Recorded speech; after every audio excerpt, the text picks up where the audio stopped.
That was a heartbreaking Game 7 loss for the Philadelphia 76ers. And in this video, I'm going to spread out my thoughts about this.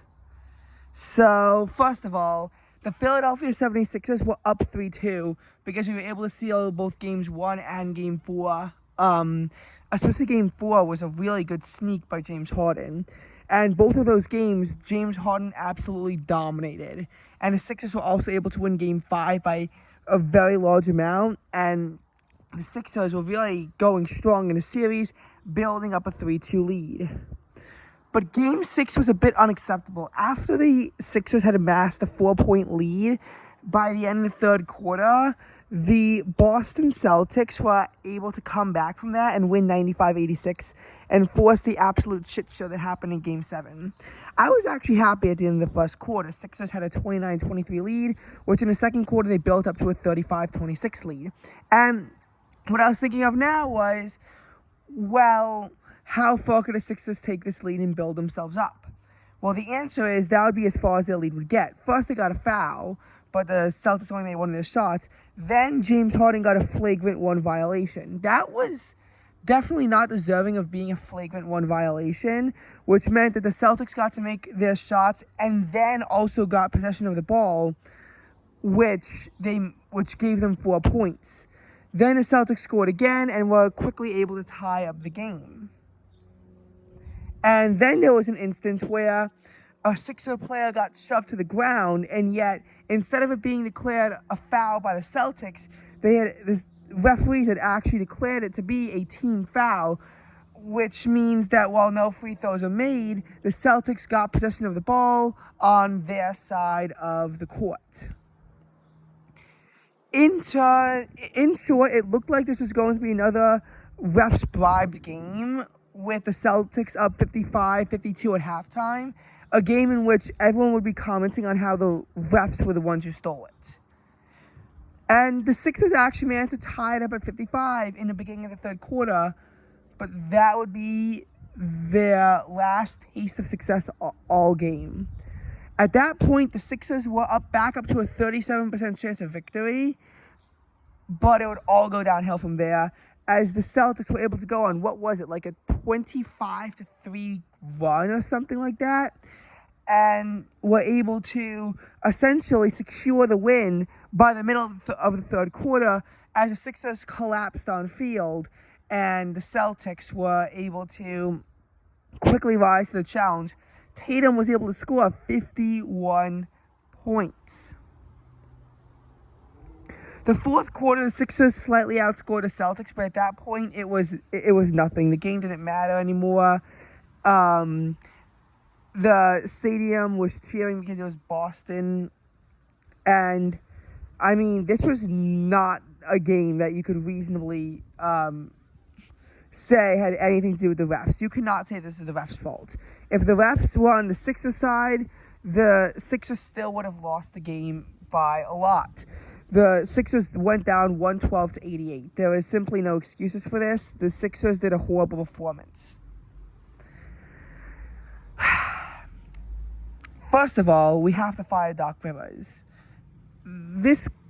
He does not know how to be a coach. I mean, this is definitely not the first time he's done something like this. When you look at 2021, Game 5, I mean, the whole reason why this is the 22nd straight year where they failed to make it past the second round was because they had a golden opportunity to beat the number 5 Atlanta Hawks, and they choked the 26-point lead that wound up costing them the series. I mean, you look at that and you realize, how did he let any of this happen? And Doc Rivers' coaching job was definitely on the line here, and I hope he loses his job after this. This was an incompetent performance, and it needs to stop because this is unacceptable from the Philadelphia 76ers, and Joel Embiid needs to be sent to the NBA Finals. I have been hearing a lot of comments about how Joel Embiid really shouldn't have been the MVP, and it almost looks convincing. Because even though Embiid outscored Jovic by a lot, when you look at percentages, people have noticed how the Sixers actually did slightly better without Embiid on, and the Nuggets could not really function without Jokic. Now, I will say that it almost looks convincing when you realize that James Harden was able to put up 45 and was able to win Game 1 of the series without Embiid. And then when Embiid comes on, everything gets worse. Now, Game 6, a lot of it was that nobody passed to Joel Embiid, and that's why they lost. So I think that helps back up the argument that the Sixers need Embiid, but it's tough to say. And again, a lot of people think that the Sixers, Embiid should not have been the MVP, but he was, and I'm happy about that. Now, looking at the Final Four, this is actually going to be an exact repeat of the NBA bubble, so it'll be like a clean, non-COVID version of what it would be like, hypothetically, if COVID had never happened. We have the Celtics taking on the Heat for the third time in 4 years. This is getting old. And we also have the Nuggets taking on the Lakers. This is a bit painful. So, a lot of people have been saying about how it's going to be a Celtics-Lakers matchup, and that there's no need to really watch the series. But I gotta disagree with that. While the Celtics unfortunately have a 79% chance of winning over the Miami Heat, the Nuggets also have a 70% chance of winning over the Lakers. They split the series this year, but the Nuggets have never won a postseason series over the Lakers. They've never even been to the NBA Finals before, let alone have ever won it. But really, when you look at it, oh my god, my camera is so zoomed in. When you look at it, the Nuggets were a more consistent team this year, and I think that if there's any year in which the Nuggets really should be able to take down the Lakers, it's this year. I mean, this is one of the Nuggets' strongest performances in history, and I think that they can absolutely do it. At this point, though, it's painful, but I really think the Celtics are going to win. They have a 54% chance of winning the NBA Finals, which really means that no matter whether or not they get the Nuggets or Lakers, really they're favored to win both ways. If it's a Celtics versus Lakers, it'll be for 18 titles, and whoever wins would have the lead in NBA titles, if it were to come down to that. And that would be a guarantee, and it would also be, again, the fiercest rivalry in the NBA, meeting in the NBA Finals. There's not really a big rivalry between the Nuggets and the Lakers. There is a big rivalry between the Celtics and the Heat. And I'm just hoping that the Miami Heat can do something about it. I'm just hoping they pulled off a miracle in the first round when they were able to beat the Milwaukee Bucks.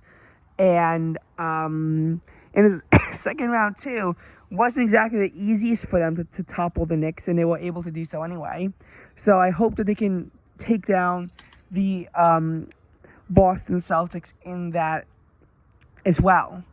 Now, as far as the Western Conference, really both the Nuggets and the Lakers, I'm not exactly a fan of either team. I don't know who I want to win. At this point, realistically, it's whoever has a better shot of taking down the Boston Celtics, which I think personally is going to be the Denver Nuggets. So I guess I'll root for Jokic, even though I don't like him. Again, the Nuggets have a good chance of being able to take down the Celtics. And I think that, I guess, part of it depends on how the series goes. But really, the Celtics are going to be the favorites to win the NBA Finals if they can make it out of round 3. I mean, as of right now, we already think that there's more than a 50% chance that they are able to win the Finals. So,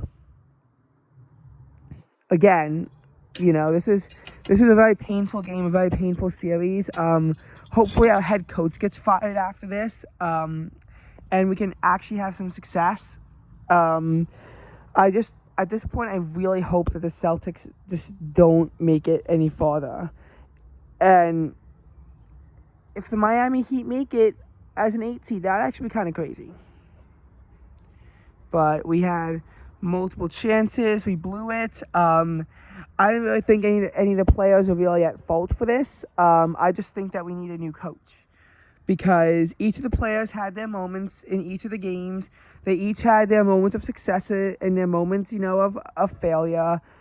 But this is a colossal failure on the part of our head coach. I mean, the fact that he didn't really even call timeouts during the third quarter when we got outscored 33-10. I mean, the fact that we managed to only score 10 points in a quarter is pathetic on its own.